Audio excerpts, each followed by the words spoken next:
খেতে লাগছিল পুরো খাসির মাংসর মতো, কিন্তু আসলে এটা গাছপাটা অর্থাৎ এঁচোড়। তো তার জন্য দেখো প্রথমে আমি এঁচোড় আর আলু ডুমো ডুমো করে কেটে নিয়েছি।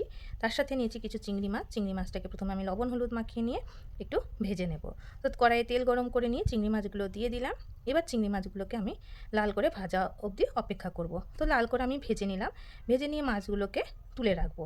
এদিকে একটি মিক্সিং গ্রাইন্ডারের মধ্যে পেঁয়াজ, রসুন আর কাঁচা পাকা লঙ্কা দিয়ে আমি একটা পেস্ট বানিয়ে নেব।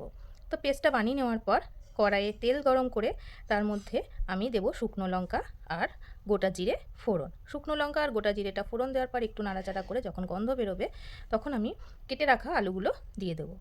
আলুগুলো আমি খুব ভালোভাবে ভেজে নেবো, একটু লাল করেই ভাজবো। লাল করে ভেজে নেওয়ার পর দিয়ে দিলাম কেটে রাখা এঁচোড়গুলো। এঁচোড়গুলো দিয়েও এঁচোড় আর আলু একসাথে খুব ভালোভাবে ভেজে নেব। তো দেখুন এঁচোড় আর আলু আমার ভাজা হয়ে গেছে। এবার আমি এতে দিয়ে দেবো পরিমাণ মতো হলুদ আর ওই যে মশলার পেস্টটা বানিয়ে রেখেছিলাম সেই মশলাটা। সেই মশলা আর হলুদটাকে ভালোভাবে মিশিয়ে নিলাম। এরপরে দিয়ে দেবো কেটে রাখা টমেটো কুচি।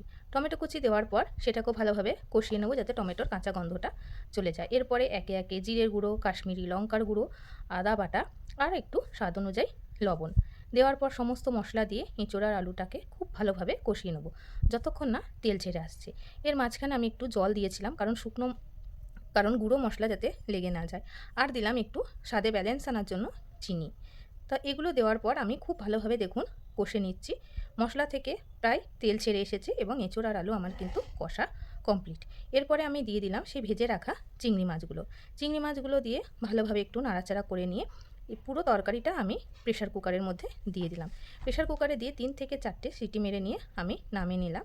তো দেখুন এঁচোড় আলুর দম আমার রেডি। এবার তরকারিটাকে আমি কড়াইয়ে আবার ঢেলে নিলাম যাতে একটু জল মানে ঝোলটা শুকিয়ে নেব যাতে একটু গ্রেভি পাওয়া যায়। তো দেখুন এঁচোড় রেডি। এরপর আমি গরম মশলা দিয়ে তরকারিটা নামিয়ে নিলাম।